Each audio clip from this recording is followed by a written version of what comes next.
Welcome, everybody. This is our third training of the PATHS program, or providing accessible training and home support for parents with intellectual disabilities. And we're really excited to wrap up our October, our month of trainings here with a session on tools and resources that home visitors and people visiting families in their homes can use to support the parents. We've got lots of people to thank again. First of all is the Arizona Developmental Disabilities Planning Council, or ADDPC, for giving us the funding to provide these trainings. We're really grateful to them and for finding this topic to be so important.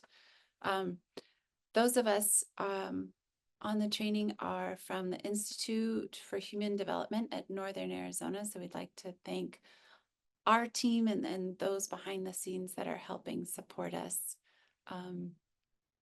We also have two advisory boards. One was created from with home visiting supervisors who helped us look through the material and helped guide our topics, and also our PATHS parent advisory board, who you've met two of the parents on it in our previous presentations, Krista Howard and Kiana Mayo. And today we are so excited to introduce you to our third panel member or advisory board member.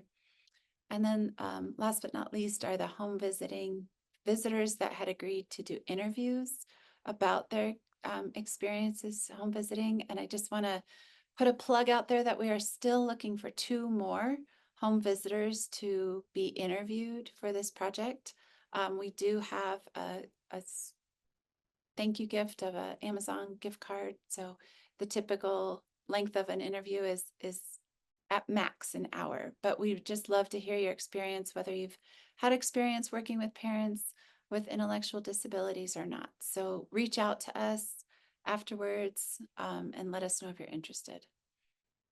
And then with that, the rest of our team, I'm Sarah Clancy. I'm an occupational therapist and a program manager here at the Institute for Human Development. We have Nicole is one of our presenters, and I'll let her introduce herself. Hi, I'm Nicole Rambo. I'm an occupational therapist as well. And my primary role right now in the OT realm is to provide early intervention services in the home in Flagstaff and the Navajo Nation. And I've really loved getting to know families, kind of where they're at. And so detailed, I guess, when you go into the home, you get to really know families well, which is really one of my favorite parts of the job. Yeah. We have Michelle Lee. Do you want to introduce yourself, Michelle? Sure. Hi, everyone. I'm Michelle Lee. I've been at the Institute for Human Development for about 5 years. And yeah, I serve as the evaluator in this project. She's making sure we do what we said we're going to do. Greta. Yeah, hi everyone. I'm Greta Cruiser. I'm a research assistant at the Institute for Human Development. Coming up on 2 years here soon. And on the PATHS project, I help Michelle a little bit with the evaluation. And I also just do various research tasks, like helping analyze our interview data and stuff like that. So thanks for coming. Great. Thank you, Greta. And Maggie? Hi, everyone. So happy to have everybody attend this training today. I'm just a student here at NAU. I'm pursuing a Bachelor of Science in Psychology. And then I'm hoping to follow in the footsteps of Nicole and Sarah and go into OT. Great. Thanks, everybody. We still have members of our team that are unable to make it today. That's Nicole and Alex. So they've been big help. And I'm going to just reverse slides real quick, because I wanted to back up and ask about you all.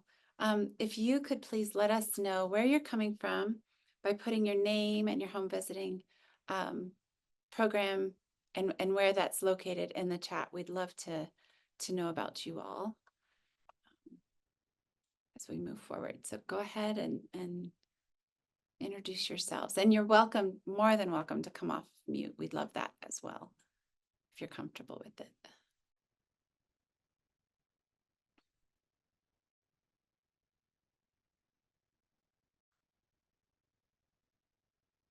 See a lot of familiar names.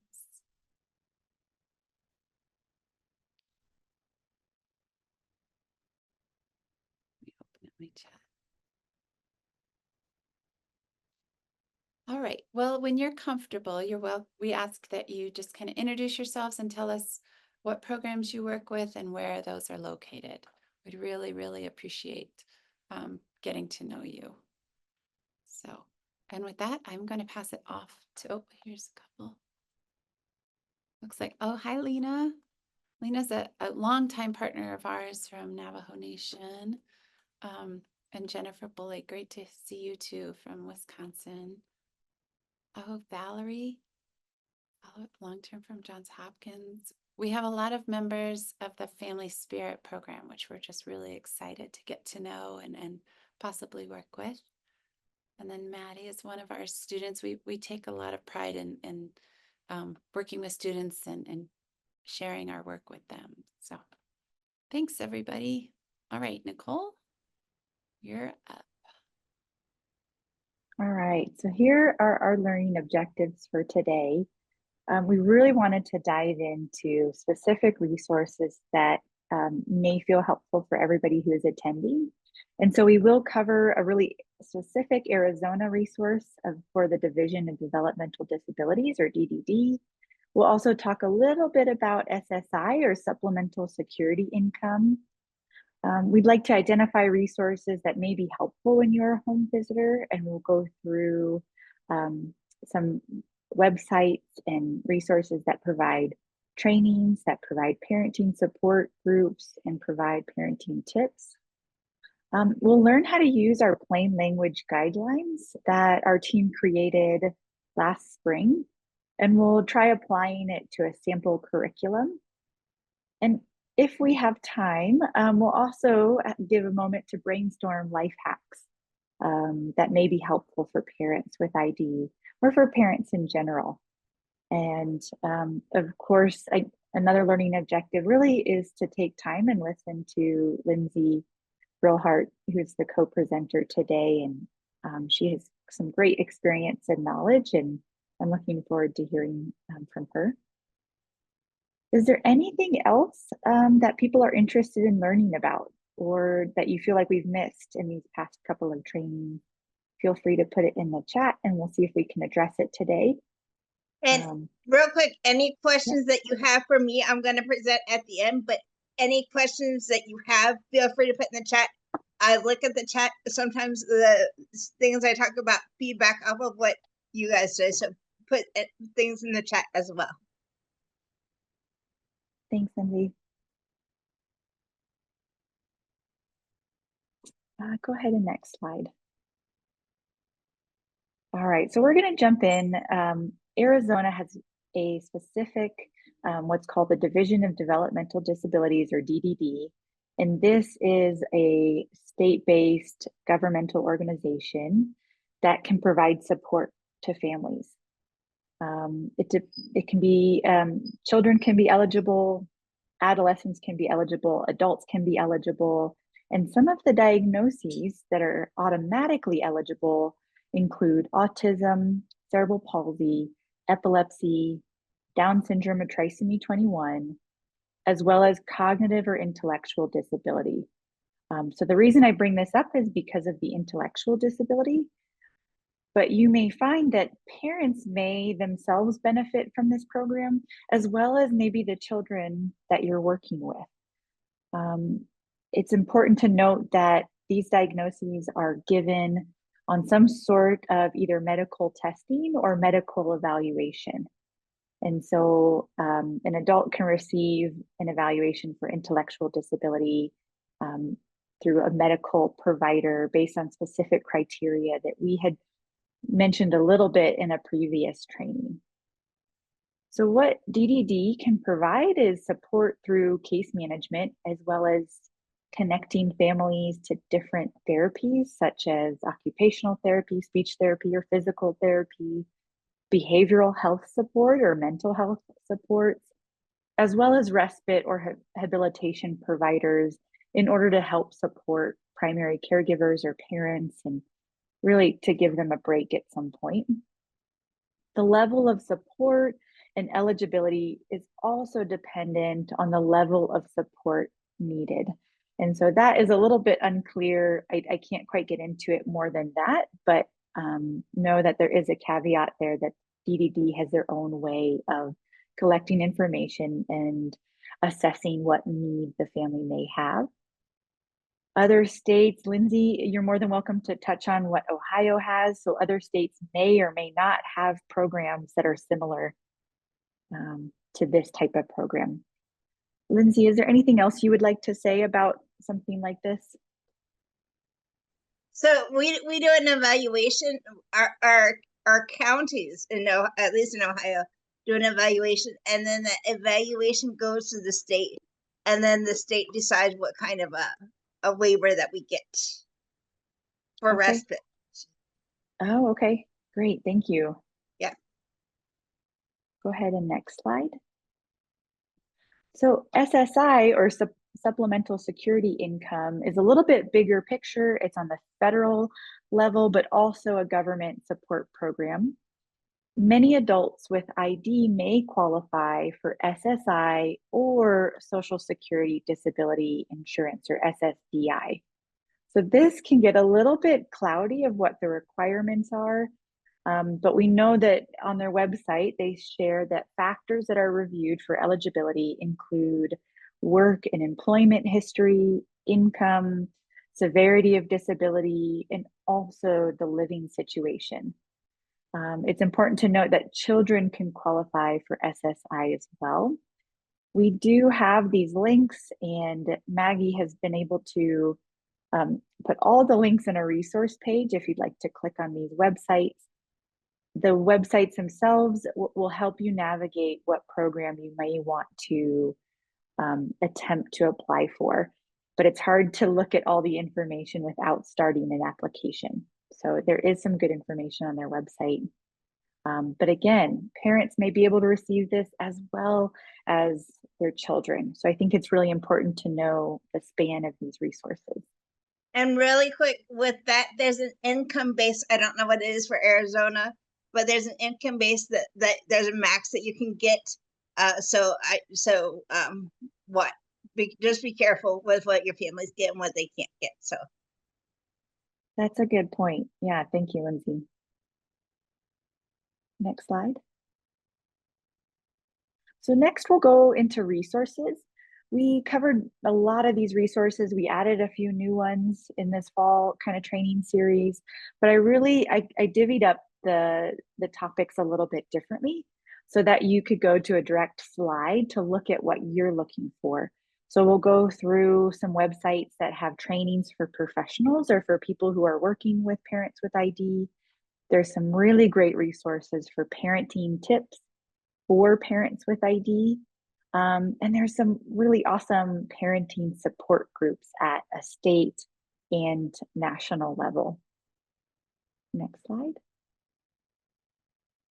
So we'll go in the big kind of two resources that we find that provide webinars and information for professionals are the Association for Successful Parenting, or TASP. They have free webinars on their website that they have recorded in the past and that you can still access. They also have a free training coming up on November 21st at 12 p.m. Eastern Time that is geared towards families, caregivers, parents with ID to give more information about respite and self-care. And I think I saw, Lindsay, will you be helping to give that presentation? Yeah, okay, I thought I saw that on the website. Great. The second resource is the National Resource Center for Parents with Disabilities. This is under the umbrella or within Brandeis University and has a wealth of information. It's a great link to click on for us as professionals, therapists, home visitors to better understand the different communities that we work in. They offer webinars as well. There's also a really wonderful handout offering advice, kind of best practices for medical or health professionals. And really quick with Brandeis and with TASC, we do one together. So if there are people that don't know about TASC and people that don't know about Brandeis, they can come together. We do 3 a year. So yeah. Oh, great. Cool. I didn't know that. Next slide. So these are the 4 kind of, I guess, big resources that we found for parenting tips. I don't think it's exhaustive. I think there's more information out there that you might be able to kind of tease through, but these have, again, a really kind of big sites that have all different little blips of information. So the National Resource Center for Parents with Disabilities within Brandeis University, they offer blog posts about specific situations for parents with a disability. There's a little section called Life Hacks, and they're videos submitted by parents with disabilities. And they really have a nice area to connect parents to other resources. TASP has some wonderful resources on vaccine information that's accessible and for parents with ID. They offer parenting topics such as bedtime, summer fun, and self-care. And these parenting topics are quick and concise. They are written by parents with ID, and they usually just include 3 tips.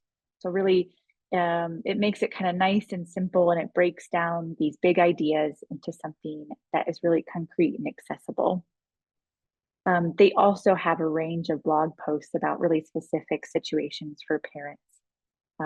Pregnant moms and navigating medical appointments. They have information for parents with physical disabilities and life hacks that might be more relevant to maneuvering around your home while using a wheelchair. The next resource is Proud Parents. So this is run by parents with ID. They connect to a bunch of different resources for parenting tips. Their website is incredibly user-friendly, really accessible, really great to look at and find information. Proud Parents also provides plain language and accessible links for parenting tips. And then the last one is a little bit specific. It's a website called Raising Children, and it's actually based out of Australia. And they have a really cool section that offers parenting situations, but in visual form or in pictures. And so I think there was one about first aid, and there's a couple pictures of how to, make sure to wash a cut that your child maybe fell and scraped their knee, put a Band-Aid on, maybe use ointment. So it was really kind of neat to see pretty extensive library of picture stories.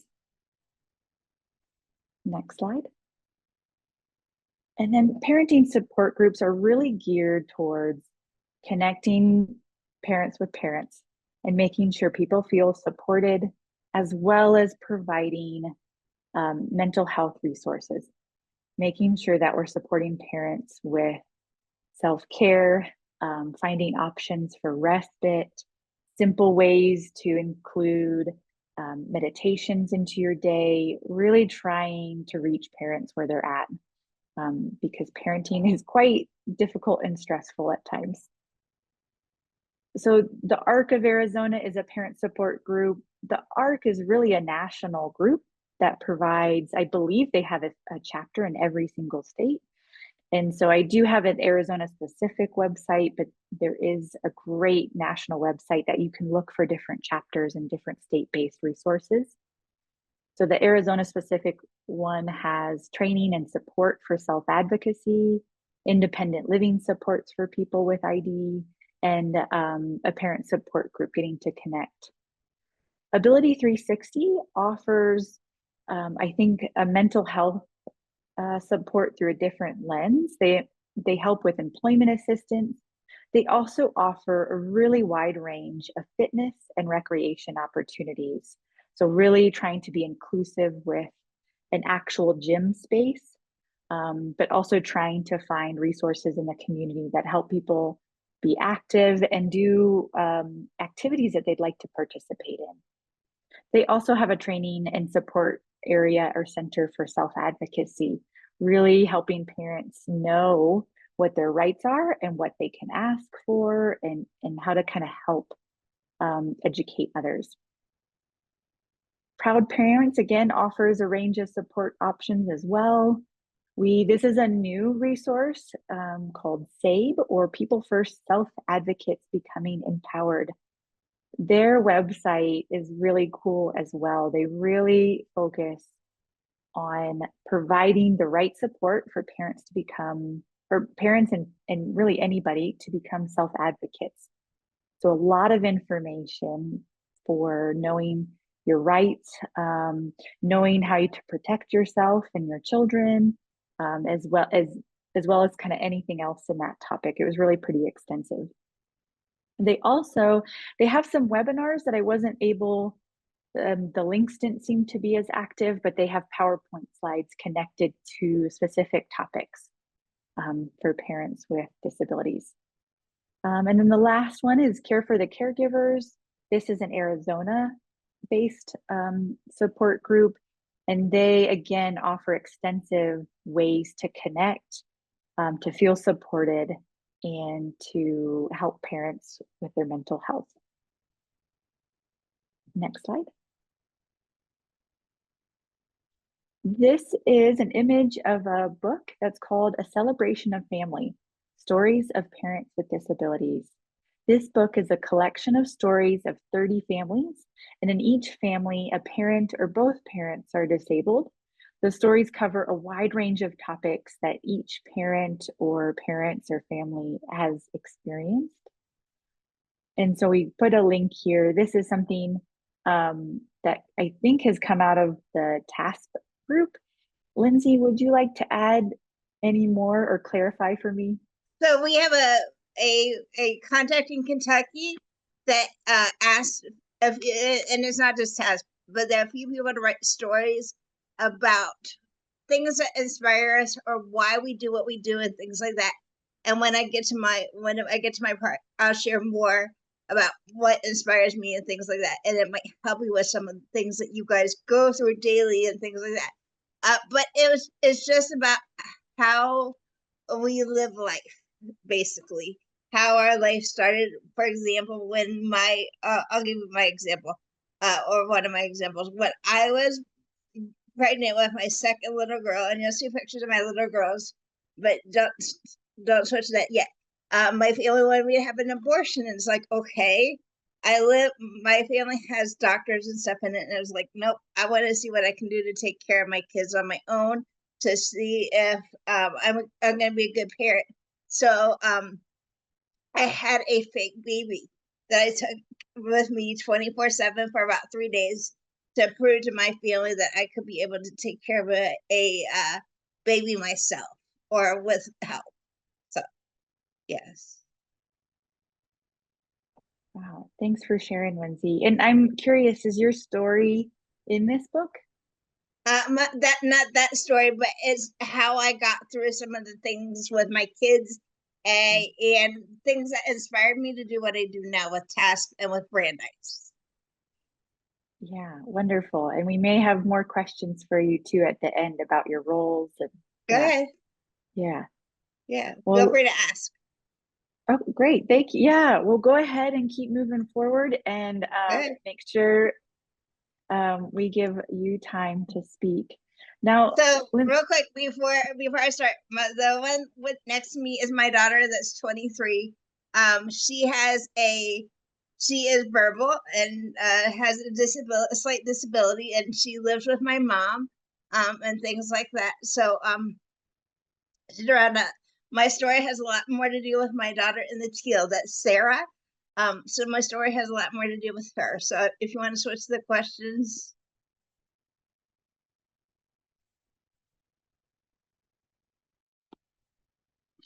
Okay, Yeah. sorry. Will you tell us more about your family? So I have a partner that I've had for 15 years. Yes, we all have We all have struggles. We go through life, things like that. What else do you want to know? A few tips that I have that work well with my family. Stay on a routine. A routine is life. If I don't have a routine in my family, there are days that I want to struggle. Actually, kind of funny. We were talking about sleep. We have a routine for bedtime, and if that routine gets off we have a really rough night. So routine is extremely important for your families to have. Things that we do for our family as well. My daughter is in school. So what we do is we have a team that works together, gets together once a month. It's the behavior support specialist, the principal, people a part of my life, and a wraparound specialist. And we all gather together on a Zoom call, and we just talk about what's working well with school and with life, and what's not working well, and how they can help my daughter, but how they can help me, because you know what? And you'll hear more about this in with our self-care. At the beginning of this year, I was diagnosed with something with mental health, and it was not fun. And I've learned how to adapt the things that I go through, how to make my life better and to make things better for me. So things like that. Do you want to switch to the next slide? What do I love about parenting? I love that I have a daughter that's nonverbal, because, and this is recently, I learned how to educate people differently. For example, we use a PECS board, PECS. So basically, it's a picture, and one of the pictures says yes, and it has a smiley face, and it has yes underneath it. So if my daughter's having a good day, she'll pick up the yes and give it to me and smile at me. If she needs something when she gets home from school, she'll give me a banana. But you know what? Sometimes she'll give me a cup, and it might not mean that she's thirsty. It might mean that she's hungry. So we learn to communicate with her in different ways. And it's not, she doesn't talk. Never has talked a day in her life, but we learn to communicate with her and educate about her. And the reason, let me back up. The reason why I got into TASP was about a really sad story about a foster family. And I don't know if you guys have foster families and stuff in that area, but it touched me because they had a little boy that was nonverbal, and it's all in my book, in my story of the book. But the little boy was nonverbal, and he was about my daughter's age now. And he didn't talk. And his family left him in a closet for a weekend, didn't know anything about anything with disabilities, things like that. Really sad story. He got killed because the foster family didn't know how to take care of the little boy. But it made me know better how to take care of my little girl. And if I have mental health things, who to reach out to, because sometimes we want to reach out to people, but we don't know who to reach out to. So it inspired me to make things better for my family and for other families around. Next slide. Where do I find support for parenting? Actually, from TASP and from Brandeis a lot of the time. All right. Do you want to go on to something else? That's my daughter. I will be right back, and I'll finish when I come back. Sure, thank you. Lindsay just needs to step away for a moment so that her daughter comes home or gets into the house after coming home from school. If you want, Sarah, we could pause and we could jump to the plain language and then jump back. Thanks. Okay, so it's a little bit of a hard switch right here, but the team created a nice, easy to read handout called Plain Language Guidelines. It's on our website, on the NAU PADS website, and this is just a little section of the handout at large. But I wanted to take this, talk a little bit about plain language. We've referenced it in the earlier trainings, and then actually try to put it to practice. What does this mean when we actually have a handout for parents, or when we are trying to give them information? So plain language is communication that your audience can understand the first time they read it or hear it. The first rule of plain language is to write for your audience. And so there's a myth there that if we have any piece of information that we should always kind of make it really, really simple. And that's not necessarily the case. It means who do we think we're giving this information to, and how will they respond to it? Some really general guidelines are to use short, simple words, to use the same term consistently. An example here is that if you choose to say baby, try to always say baby throughout the conversation. Remove unnecessary words. Address one person, not a group. An example that is not shown here, but is on the handout would be something like, your child is able to do this, rather than all children or toddlers, speaking in more general terms. Another guideline is to use active voice. There are some examples there as well on the handout. Use contractions where they sound natural.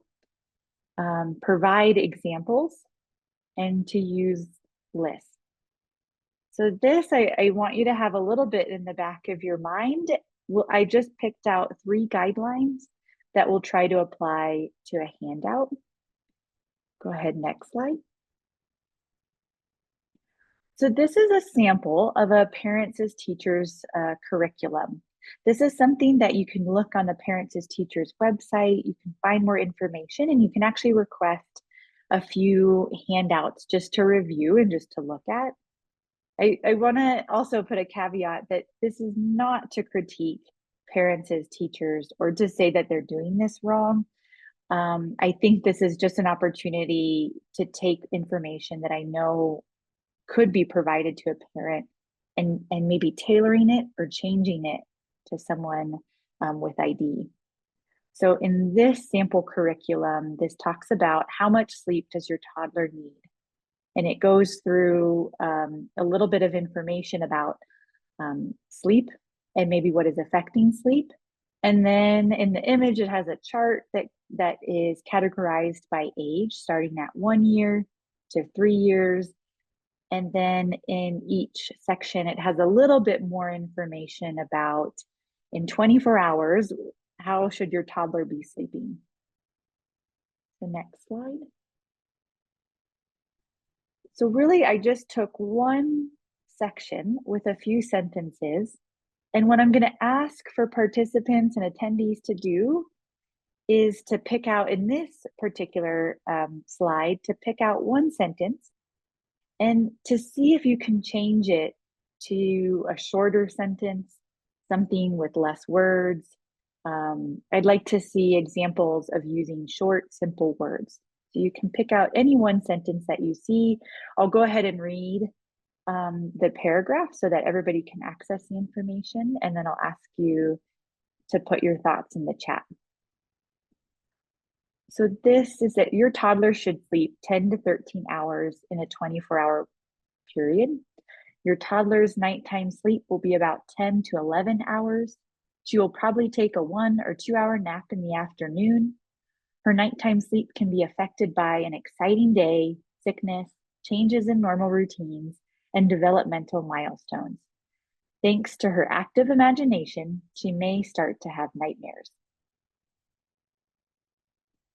Does anyone have an example they'd like to put in the chat?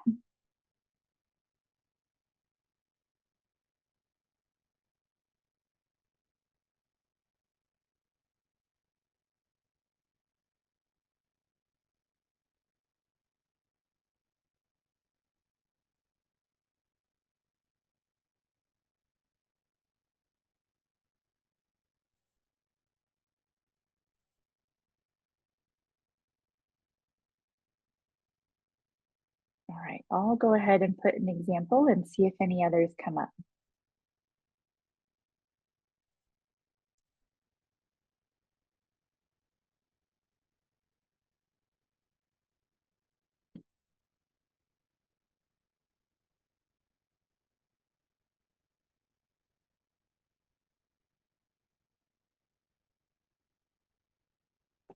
Yeah, so Sarah says that 10 to 13 means that it'll be in a 24-hour period. And they've implied that by putting something in earlier in the chart that you kind of have to scan up for. Great, thanks, Maddie. Many things could affect her nighttime sleep. Yeah, that's great. It makes it a lot more simple. So what I said, your child will sleep about 10 hours at night.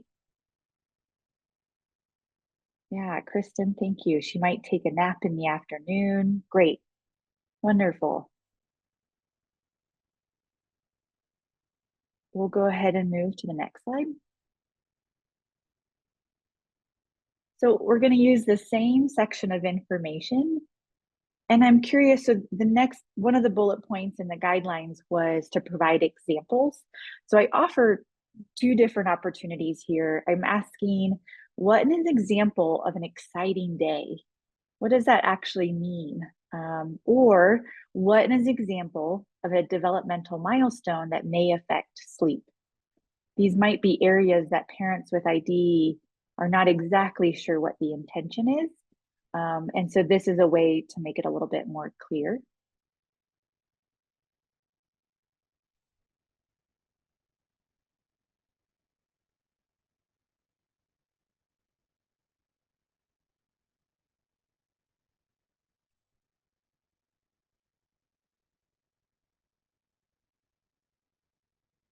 Oh, first day of preschool. Thank you, Maddie. Absolutely. So something out of the norm, it's out of the routine.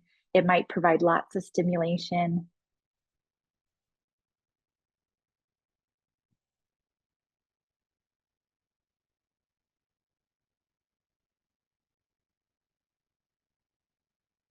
Oh, I put one in. So for example, yeah, your child has an exciting day when you take her to the pool for several hours in the afternoon.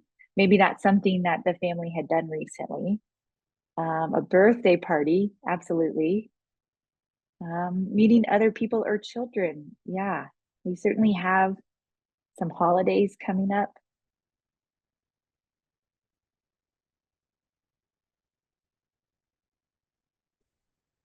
Oh, vacation. Yeah. Vacation is a great one because days can be really exciting, but also children are in a different and new space to sleep. So you may have a few factors there. And then anyone want to try for the example of a developmental milestone that may affect sleep? And really quick, you were talking about our Yeah. tips and tricks and things like that. We do have one about winter, how to do things with your kids in the winter and things like that on the task website. So that might give you guys some ideas to do things with your kids. Awesome. Thank you. I'm glad you're back, Lindsay. We've got one I'm more glad to be back. slide. Go Yeah, to ahead. cover. We've got one more slide to cover, and then we can jump up. Go ahead. Doctor's I- office visit. Absolutely. mhm.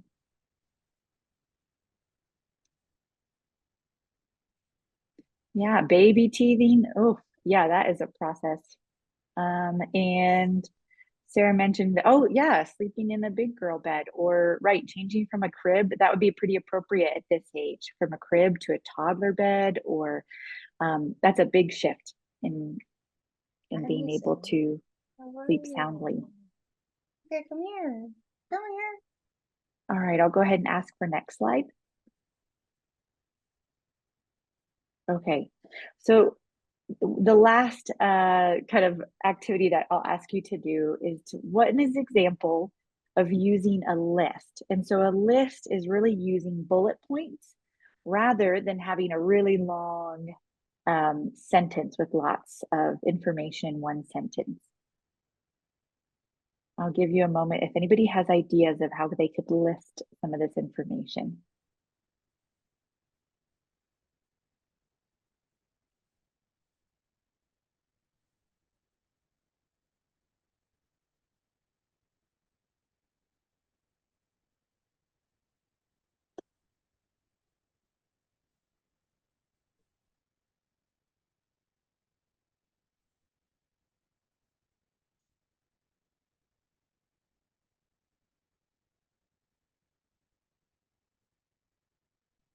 Great, thanks, Maddie. Yeah, so keeping really information concise, and bullet pointing information. I have an example that I'll try to put in as well. I'm not sure the formatting is quite right. Let's see if that goes okay. So instead of having a long sentence about what nighttime sleep is affected by, we can bullet point the ideas so that it's a little bit easier to read and see visually.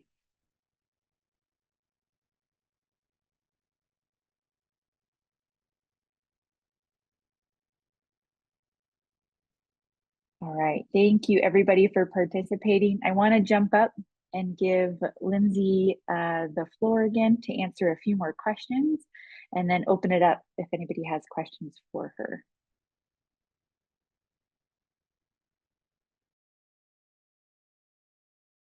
Well, Lindsay, you're muted right now. Thank you. Thank you. My mom, and real quick, if you see my Sarah, she is in red. She will be over my corner, over the corner of my shoulder. She doesn't like to show her head. She's shy, not shy, but it's because of her developmental disability that she doesn't like to show her face as much. I just wanted to let you guys know that that is my Sarah. But my mom was a single mom until, what did she say the other day? She has been married 34 years, something like that. So my mom was a single mom until I was in 6th grade. People like that. I have a best friend that I Marco Polo with. Marco Polo is something like Zoom. She lives in New York State. She's my best friend. We talk about things all the time. We were talking actually this morning about traditions for Christmas and the New Year and things like that, to get my Sarah involved, what traditions her family has, things like that. So Marco Polo is an app that you just press in the middle and you send her video. I send her video and she sends me one back, like just talking about our families, things like that. And you know what? We all have bad days, things like that. I can vent to her and she can vent to me. So she's like somebody that is a role model to me. So people that aren't our people, natural supports, that she's my natural support. My friend Mary, she's on Marco Polo with me. I have a neighbor that sometimes brings me food and we bring her food. So she's my natural support. We find support in parenting her with her and with other people. And natural support could be people from church, people from your neighborhood, people from all over. And it's people that don't get paid to help you out. So things like that. Next slide. Yes, I've had professional support in my home. What was it like?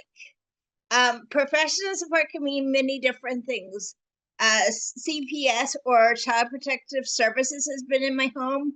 And I try to encourage, and I don't know if there's anybody that works with them here, but I try to encourage you to get to know your families just a little bit. For example, Sarah, I like that name, and we named my Sarah after Jefferson Starship, the song Sarah. So if you know the music Sarah, we named my Sarah after that. I might ask Sarah where she got her name from, things like that. So it might be like a family name or something like that. Maybe if she has I like Nicole's sweater, maybe it might be something that you see on them.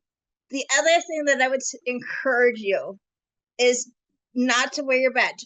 Flash your badge if you want, but when I think of a badge, I think of a firefighter, police officer, things like that. Just make them your families feel important. That's what I would tell you as well. But the experience was, and that's what we learned with our staff person that we've had. Just to be yourself, to get to know my family, just as I want to get to know yours, things like that. Next slide. Yeah, and that's what I would like professionals to know, just to get to know your families. You know what? We all have bad days. We all have good days, things like that. Get to know your families, have them get to know you. Maybe it's not everything, but maybe you could go in and say, hey, my favorite color is teal. Things like that. So that if you have that person come back in your house, you know something good about them, and not all the experiences that we have with CPS and DDS. DDS is your DDD. Our our DDS is your DDD, but we call it Developmental Disability Systems. Get to know your people, because you never know if you're going to see them again in public or something like that. You might be like, hey, that's the person that likes teal. I have seen her before. Things like that. Get to know your families. Things like that. Next slide. Life hacks. Routine is the big thing, and not even make lists. I have even for me, I have pictures of things that I have to do. For example, one has in my living room that I'm sitting in, one has the fan, and then one has the table, and one has the floor. So I make sure that when I clean from top to bottom, things like that. So that's a life hack that I use for myself even to this day. What other? Next slide. Is there anything? I don't think there's anything else. Yeah. And feel free to ask me anything. I have talked to people from all of the United States, sorry, not Alaska. I was gonna say Alaska. Australia, places like that. Any question is not scared. I'm not scared to answer any questions. I've talked to people about if you want to have a kid and you don't have a kid, how to role play with your families. For example, the one that I was thinking about in California, I was the professional and she was the self-advocate, and how it was to talk to me, things like that. If you can't think of questions, no question is stupid. Get a hold of Nicole and Sarah. They know how to get a hold of me. If you're shy, feel free to ask them, and they can get a hold of me to answer questions after as well.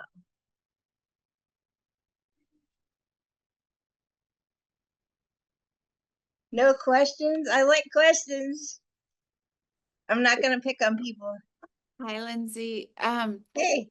I have a question that gets asked of us sometimes and maybe this is just a big topic, too big a topic, I don't know. But Okay. if you're a home visitor in a home, and a lot of times programs don't ask parents if they have disabilities, it's just something that gets uncovered through getting to know the families. If you're a home visitor and you suspect that a parent might have a learning disability or intellectual disability, what kind of approach would you recommend that home visitor taking? I would talk to your self-advocates first. Sometimes the self-advocates will talk. If not, get other people involved, but to talk to us. We're human. You're human.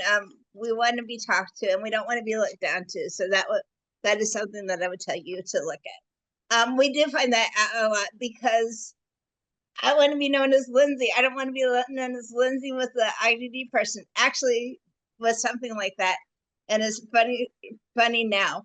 But my partner and I have been together 15 years. When I first met my partner, he didn't know I had a disability. He came into my house, and we had a staff person at my house, and he was like, "Who in the world is this, and what is this person doing here?" And then that's when I explained about having the person to him. So get to know your families, and once you get to know them, they might tell you a little bit about their story, and maybe you ask questions to them about their disability. Maybe not put that disability in there, but maybe about your education. Was it harder to go to school? Things like that, because a lot of the things that we have learned is that a lot of the people that have disabilities are at like a 6th grade level. So maybe you could talk about what was elementary school like for you, things like that, memories that you might have if you don't have memories of everything. So that's something I would encourage. Awesome. Thank you. That's a great recommendation. I'll use it. Any other questions? Lindsay, I was hoping you could share a little bit more about your role with TASC in Brandeis. I know you're working with both. So my role with Brandeis is because of my Sarah. My Sarah was born at less than 2 pounds. My Sarah was born. So if you imagine a Cabbage Patch doll, my little Sarah wore Cabbage Patch doll clothes for about the first 12 weeks. So that's how small she was. 1 pound, what was she, 1 pound, 8 ounces, wasn't expected like that. So they have done lots of research with Brandeis University to find out that people with developmental disabilities have smaller babies, things like that. So they're doing lots of research about things like that. Yeah, it's very, very interesting. So they're doing lots of studies about that. My involvement with TASP, I do a lot of everything, a jack of all trades, master of none. But we're working a lot more on healthcare. We've noticed a lot more that the doctor's offices and the hospitals and the nurses don't know about things that are going on with our families. So we're trying to educate them about how to work with families that have disabilities. Mm-hmm. So that's one of the big things that we're doing with TASP. We are working, and I can't say everything, but we're going to work on having some kind of a get together. It will be something virtual, probably next year. So, and there's all kinds of things always coming up. Like, for example, we did 4, like the webinar that we're doing on November 21st, we're doing 4 for probably for next year. And you'll have them come up like a month or 2 in advance. Feel free to ask questions if you don't know things. We, Dorothy, a lady from Nebraska, and I, and Lisa, she lives in Oklahoma. We do all these webinars. So they're on all different topics. For example, the one that we just did in September, was it September? October. It happened in October because somebody had a family emergency. But we did on IEPs, how to talk to your educators, things like that, how to get the things that you want out of your education system, what kind of questions to ask, things like that. So they're not all on the same topics, and we try to make different topics up. So we don't know what's going to be up for next year, but we always have a huge turnout, probably 100 people turn out to something like that. So any other questions?